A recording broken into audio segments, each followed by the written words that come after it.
गुरुदेव कालीचरण ब्रह्म जोंमा आश्रम फरायसालियाव देग्लाय मेट्रिक आनजादाव उथ्रिसारनाय फरायसाफोरखौ बरायदों। दिनै सनितपुरनि बाथासिपुर ओनसोलनि 2 नं थारायबारि गामियाव थानाय गुरुदेव कालीचरण ब्रह्म फरायसालियाव मेट्रिक आनजादाव उथ्रिसारनाय फरायसाफोरखौ दिखियाजुलि ब्रह्म धोरोम आफादाबो बरायदों।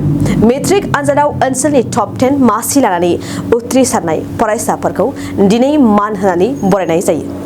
बे हाबाफारियावनो गाहाय आलासि महरै बाहागो लायो बर' थुनलाइ आफादनि नेहाथारि आरो गुवाहाटी पान्डु कलेजनि बर' बिफाननि गाहाय डक्टर प्रणब ज्योति नार्जारिया। जर'खा आलासि महरै सनितपुर जिल्ला एबसुनि गाहाय नेहाथारि एनस मोसाहारि बिथाङाबो बाहागो लायो। बे हाबाफारिनि गेजेरजों बुंथिगिरिफ्रा इयुनाव फरायसाफोरनि सोलोंथाइ लानाय आरो जिउ राहा दानायनि सायाव गुवारै बुंथिना मोजां सुबुरुन होयो। गुरुदेव कालीचरण ब्रह्म जोंमा आश्रमा दिनै थांनाय सेबानि गेजेरजों फोसावजानाय गोजौ फरायसालिनि जोबथा आनजादाव जाफुंसारनाय 60 फरायसाफोरखौ बेयाव बरायदों, मान बावदों। 60 फरायसाफोर माने बे आनसलिकनि गेजेराव जाय मोजांसिन फिथाइ बा रिजाल्ट मोननो हादों बिसोरखौ बरायदों। लोगोसेयैनो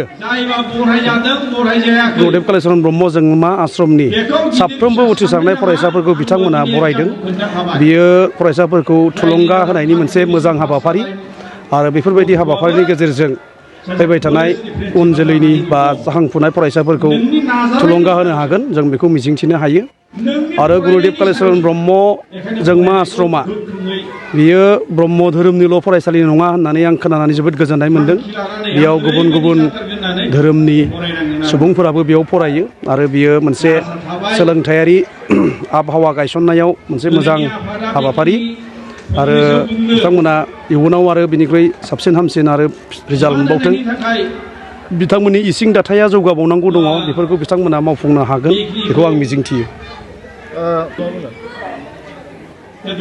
बेथ' मोनसे कन्टिनिउटिया थानांगोन फरायनायनि, बियो प्रेक्टिसा थाबाय थानांगोन, फरायनाय हुदाया थाबाय थानांगोन।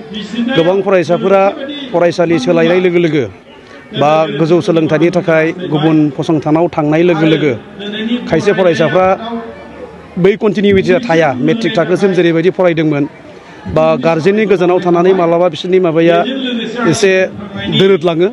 बेफोरबायदि दोरोदनायनि जाहोनाव बिथांमोना मालाबा माने डाइभार्ट जालाङो।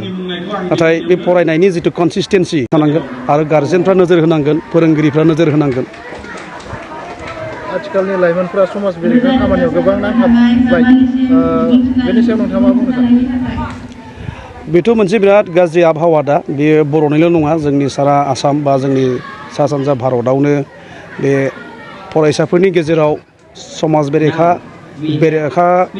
आरो फेग्रा मुवा बाहायनाय जेरै गान्जा, ड्राग्स बेफोरनि प्रचलना, बेफोरनि बाहायनाया गोबां बांबोनो हमदों। बेयाव माखासे ड्राग्स रेकेटफोर दङ, जोंनि गेजेराव बिथांमोना हाबनानै समाजाव मोनसे गाज्रि थासारि सोरजिनायनि मोनसे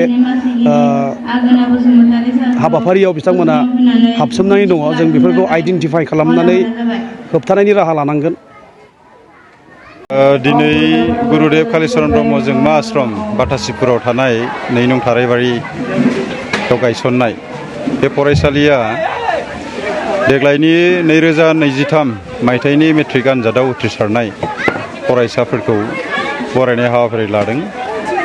बेवहाय दिखियाजुलि आनसलिक ब्रह्म धोरोम आफादाबो दिखियाजुलि आनसलिकनि सिङाव थानाय टप 10 ब्रह्म धोरोम सिबियारि फरायसुलिफोरखौ बेहाय बरायफैदों। दिनैनि साना जोबोर गोजोनथाव। जोङो जोंनि फरायसालियाव फरायखानाय फरायसुलिफोरखौ बरायनायजों लोगोसे आरोबाव आनसलिकनि सिङावनो थानाय गुबुन गुबुन फरायसालियाव फरायनाय उथ्रिसारनाय जि टप 10 फरायसुलिफोर बिथांमोनखौ बरायफानो मोननानै गोजोननाय मोनदों। गुरुदेव कालीचरण ब्रह्म जोंमा आश्रमा देग्लायजों 3 आथालाव मेट्रिक आनजाद उथ्रिसार होनो हादों। नैबे बेटसआ 3rd बेच। बेहायबो 100% जोंना रिजाल्ट जादों। 20 जन होदोंमोन, 20 जनाव जोंनिफ्राय सासे डिस्टिंसन दङ आरो 6 फार्स्ट डिभिजन दङ, 11 जन सेकेन्ड डिभिजन आरो 2 थार्ड डिभिजन दङ। दा गुरुदेव कालीचरण ब्रह्म जोंमा आश्रमा देग्लाय खोब गोजोननाय मोनदों। जोंनिफ्राय देग्लाय फार्स्ट टाइम लकडाउननि उनाव जि आन्जाद होनाय बेवहाय डिस्टिंक्सन मोननो हादों सासे आरो फोसावखानाय बायदियै जोङो बिथांनो फरायसालि सामलाय आफादनिफ्राय 5,000 राङारि मददबो हरनाय जादों अनसुंथाइ। दा आसा खालामदों बिथांमोना गावबागाव जि मोनसे जिउआव थांखि लानानै आवगायदों बे थांखियाव जाफुंसारथों जों बेखौनो सानो। आरो जोंनि फरायसालि गायसननायनि गुदि थांखियानो जाहैबाय बे ओनसोलाव थानाय फरायसाफोरखौ जोङो गुन गोनां सोलोंथाइ होनानै इयुनाव साफा जाफुंसार मानसि दानानै होनो हायो बेखौनो नोजोर बोनानै गायसननायमोन आरो बेबायदिनो जों खामानि मावदों आरो मावलांबाय थागोन।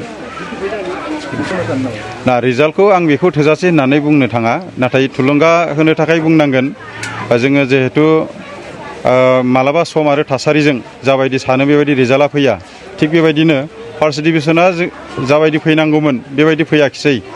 थेवब्लाबो जोंनिफ्राय डिस्टिंक्सन मोननो हानायाव जोंहा गोजोननाय दङ। उननि जि आथाल बे आथालाव जोङो जोंनि साननाय बायदियै रिजाल्ट खालामनो हागोन बेखौ आंहा फोथायनाय दङ। खुलुमबाय। दिनै बे बड'लेण्ड निउसनि गेजेरजों आरो आर'नाइ निउसनि गेजेरजों आङो बयखौबो साबायखर बावनो सानो। बे जोंनि ढेकियाजुलि आनसलिक ब्रह्म धोरोम आफादनिफ्राय जोङो बेखौल' मोनसे हास्थायदों जे जोंनि बर' जाथिनि गेजेराव बेबायदि गावनि फसंथान प्राइभेट स्कुलनिफ्रायनो जा सरकारि स्कुलनिफ्रायनो जा जेरैबायदि जोङो फार्स्ट डिभिजन जोङो दा दिनै टप 10 जेरै 10 जन फरायसा बरायनाय हाबाफारि लादों। बाहाय जोङो दिनै सायख' 87%निफ्राय जोङो 70%सिम जोङो गाहायसिम बोख्लायनानै जों बे 10 जन मोननो हादों। जों बेखौ जों गोग्गानाय मोनदों आरो उनावबो जों आसा खालामदों बेबायदिनो गोबां फरायसाफ्रा थुलुंगाखांनानै बेबायदिनो साबसिननिफ्राय हामसिन रिजाल्ट मोनगोन आरो बेखौनो मिजिं थिनानै जों दिनै ढेकियाजुलि आनसलिक ब्रह्म धोरोम आफादनिफ्राय बे हाबाफारिखौ जों लानाय जादों आरो बेथ' आरो जोंनि बे बर' जाथि हिसाबैसो जोङो बेखौ बरायनानै लादों। मानो होनोबा जोंहा बेहाय धोरोमनि जेबो गोग्गानाय गैया आरो धोरोमजों जोंहा बेहाय फरायनायाव जोंहा जेबो लोब्बा गैया। बे गुरुदेब कालिचरन ब्रह्म जोंमा आश्रमाव फरायनायानो जा गुबुन फरायनायावनो स्कुलावनो फरायनाय जा जिखुनु जौसिन मासि मोननाय फरायसाफोरखौ जों बरायगोन, जों बेखौ थांखि लाखानाय दं आरो बेखिनियानो। जिसे थाखोआव मुं थिसननो गोनां फरायसाफोरनि थाखाय मोनसे गोनां फोसावथाय। क'क्राझार दा रिलेटिभ पाब्लिक स्कुलाव थाखो 10 सिम मुं थिसननाया सोलिगासिनो। साइन्स आरो आर्ट्स मोन्नैबो आयदायाव थाखो 10 नि मुं थिसननाया सोलिगासिनो। मुं थिसननायजोंनो लोगोसे साइन्स आयदानि फरायसाफोरनो स्कलारशिप टेस्टनि सुबिदा होनाय जागोन। बेनि गेजेराव फरायसाफोरखौ टप 3 सायख'नाय जागोन। 75% आरो स्कलारशिप टेस्टनि काट अफ मार्क जागोन। टपार जानो हानाय फरायसाफोरा 100% स्कलारशिपनि सुबिदा मोननो हागोन। टपार फरायसाफोरनो क'क्राझार दा रिलेटिभ पाब्लिक स्कुला 2 बोसोरनि बेसेन नाङाजासे सोलोंथाइ लानो सुबिदा होगोन। फैगौ 13 मे खालि फुंनि 10 बाजिनिफ्राय 12 बाजिसिम स्कलारशिपनि टेस्टखौ लानाय जागोन। आबुं मिन्थिनो थाखाय 7086401137 नङाब्ला 9435704380 जानबुं अनजिमा आरो relativpublicschool@gmail.com आवबो जगाजग खालामनो हागोन।